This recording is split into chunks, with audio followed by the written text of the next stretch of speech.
Hello, everyone, and welcome to another episode of Justin the Food Entrepreneurs Podcast. I'm Justin Bizzarro. I'm your host, and today I have with me my loving, understanding, amazingly beautiful, and kind co-host, Deborah Michas. How are you doing today, Deborah? I'm good. Thanks for having me. So today is going to be an unusual Motivational Monday. We are going to ask Deborah what inspires and motivates her. This is a tough topic, guys, because Deborah didn't even know this was coming. I just put her on the mic and on the spot right as we're talking. This isn't fair. So Deborah, what is it that you find that inspires you in life? That is a very broad topic. I'm always motivated by my children. That's thing one. I am motivated. I like things organized. That motivates me. I don't like letting people down, so I am a people pleaser. So that can be a motivation for me. And I hold myself to a very high standard. And so that's probably the biggest one and the motivator of all of those that I previously mentioned. And so that being said, is there a mantra or a motto that goes on inside your head that when you're trying to get things done or you need to do things, what do you tell yourself? It actually came from a friend of mine when I very first started CrossFit, and she told me slow is better than stopped. And that's kind of the mantra I have in my head when I need to keep going. Sometimes you get tired and you don't want to keep going. And so my motto is slow is better than stopped. And so tell me a little bit, how does that apply to your everyday life? So let's cut it out in the first piece. So how does that apply to being an entrepreneur and doing what we do for work? I think when I think about it that way, I think as an entrepreneur, there's so many things that have to happen all the time, and it can become overwhelming. And so really for me, that mantra might be a little bit different. At that point, I kind of have to think more about prioritizing. But, again, you kind of have to slow yourself down instead of getting overwhelmed by all the 50 million things you have to do. I think it's a little bit more about honing in on one, slowing yourself down, and taking the time to get through it completely. A lot of people try to multitask, and I am not a real believer in multitasking. I think what ends up happening is you don't do anything very well. I think it's important to really focus in and give your full attention to one thing at a time. Well, and I would actually argue to your point is that it's great to focus on your plate, off your plate, which we talk about a lot, on one thing, and getting that done before you go on to the next thing. But I think the slow instead of stop is making sure you continue to get through that task until it's done. No matter how long it takes, having a complete task is better than having an uncompleted task. Completely. Especially if you're trying to move forward or run your business or have a lot of tasks going on and prioritizing things, you can only handle so much in a day. And if you stop or get distracted and doing something else, you just end up with a lot of unfinished tasks. That is true. I am a true believer in trying to accomplish something to its completion before moving on. And as anyone who's an entrepreneur knows, or really anyone, you don't have to be an entrepreneur to know. I mean, we all are faced with a million things that have to happen every single day. And at some point, you kind of have to prioritize. And it's not good to leave a bunch of stuff just out there half done. That doesn't feel good. And it's always nice to check stuff off the list. I like lists. That is and I true. really like checking stuff off the list. This is very true. Deborah loves lists. And she gets a huge sense of accomplishment off of checking off lists. But I think that's an important thing for any entrepreneur. I think lists are important, just like vision boards. They set a goal for us of things we have to accomplish, and that way we don't forget truly what our long-term goal is or our visions are or the things that we're trying to do. And so the thing is how do we then take that list into our lives? So I want to come back to it, but first I want to ask you an additional question, because the motto actually came from CrossFit, which we do a lot of.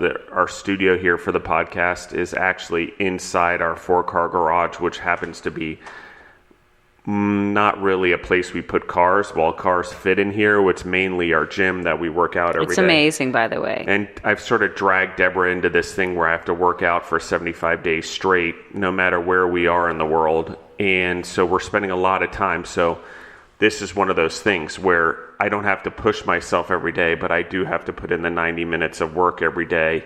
And slow getting through it is better than not doing it at all. But how does that motto with you translate into the way you work out or the way you eat and the way you take care of yourself from a health standpoint?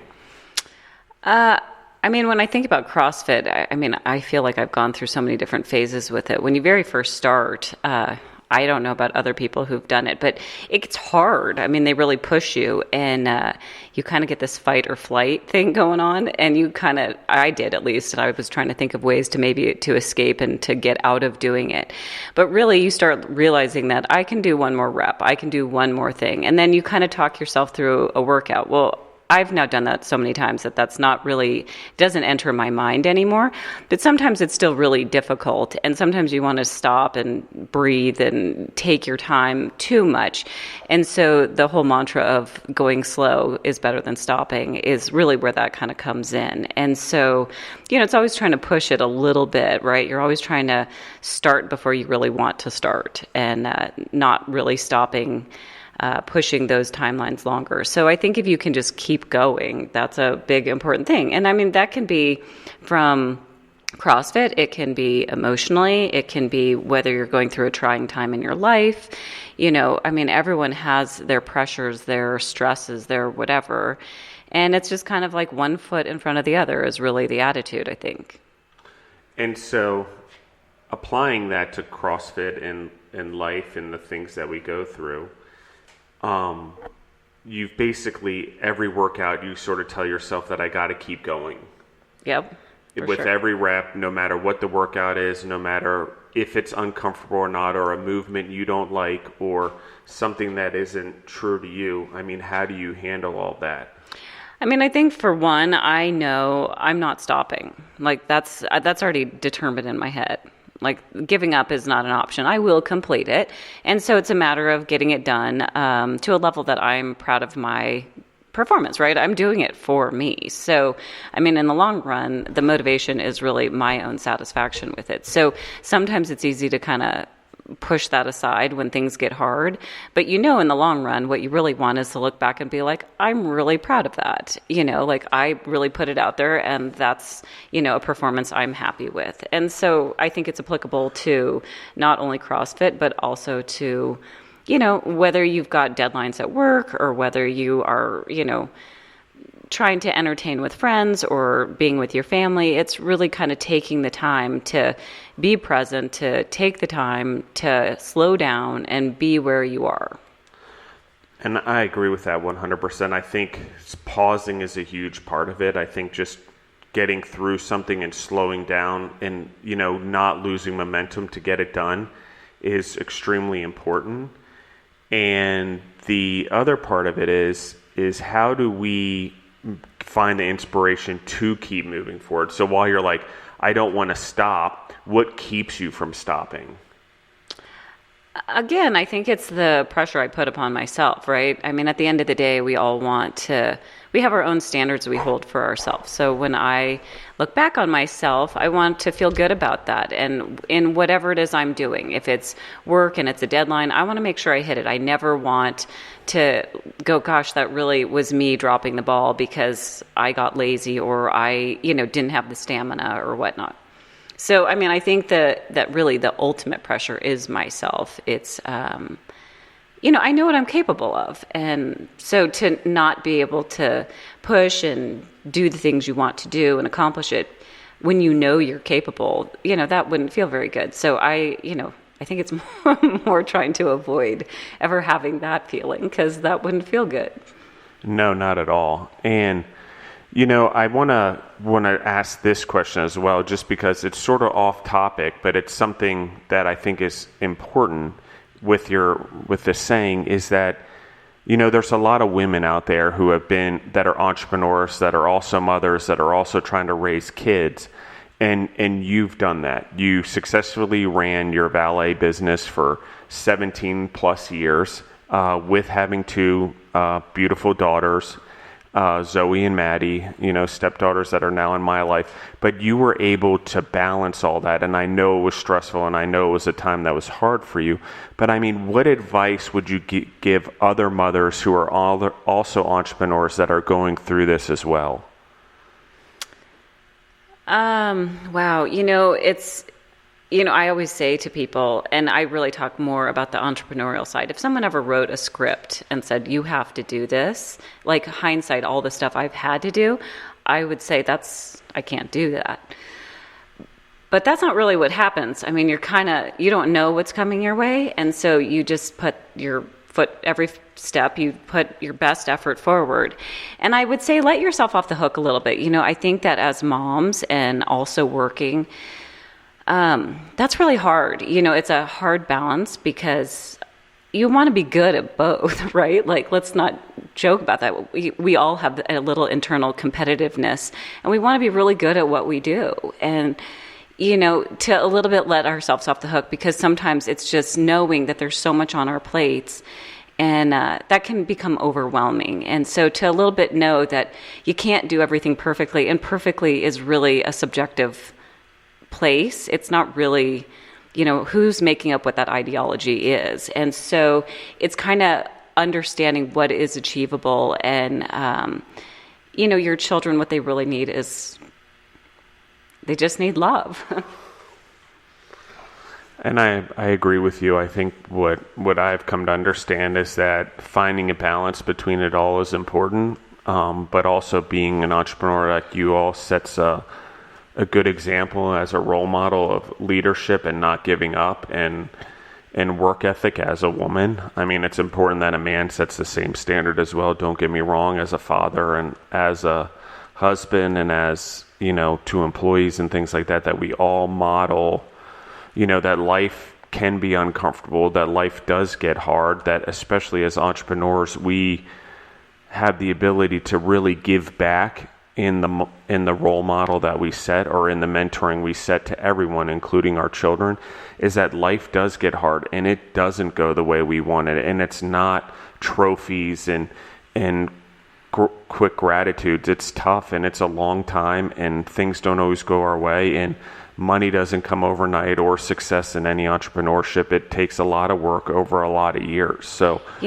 and you kind of just stumbled a little bit slightly onto something that really I think is important. And that is that when things get tough, especially when you're trying to parent and you're also trying to run a business and you're trying to do all these things, and you're getting, kind of hard on yourself about maybe you aren't doing everything the best. What you are doing is you're modeling what is possible, what people are capable of. And, I think that's important for kids to see, that life isn't roses all the time, right? Like, we all have stuff to juggle, and that's normal, and that you can persevere through all of that, and you can still be loving, and you can still, do all of that. So I think that's really important to kind of point out that just when things are tough, that's modeling for your children. And that too, while sometimes you feel like maybe you're not being able to give them the attention you want to or whatnot, you are showing them, your capability to work hard and to provide for them and to do all sorts of things. So I think that's important.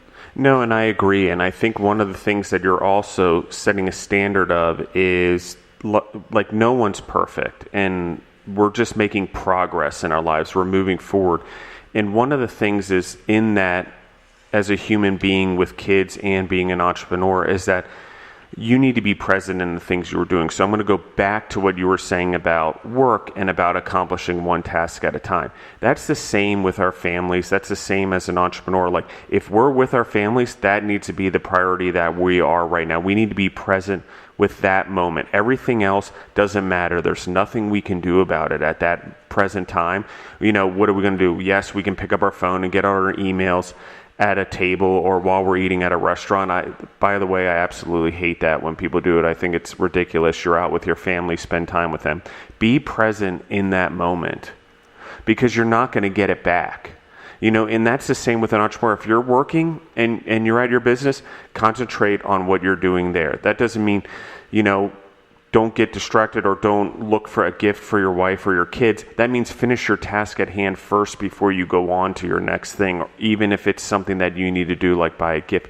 Be present in the thing that you're doing now and give your attention and your will to that. Like to Deborah's point, she doesn't like multitasking. It doesn't work for her. She doesn't believe it works. I multitask very well, but what happens is I can take on way too many things and then not complete something if I let that go my way. So I've had to learn and train myself to only take on one thing at a time.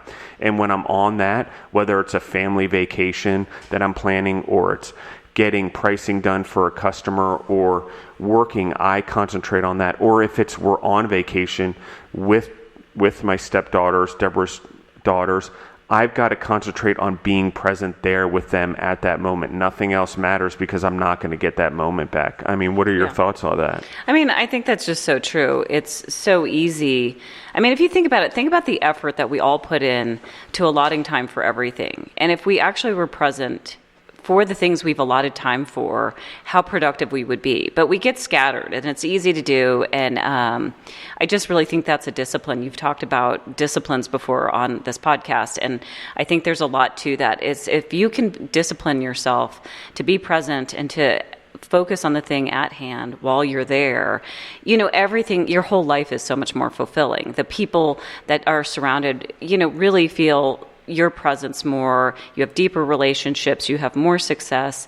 I just think that it's a truly impactful thing, but it is a discipline because it's very easy to, get bored between emails or tasks and maybe start scrolling social media or doing whatever. And it's a discipline to be like, no, I'm here now. And this is, this time is for X, whatever it is that you're doing. And whether it's cooking dinner with your kids and being present and, having the music on and having fun doing that versus, checking your emails and trying to get an email out and doing whatever, do that while you're at work, try and set that side of time. And if stuff is coming in, you have to handle it, then separate yourself for a couple minutes, get it handled. Don't be rude to the people surrounding you because it never feels good if you're the person on the other end of that and you just feel like you're not important. And, obviously if you've taken the time to have people in your life, they are that important to you and you need to show that to them.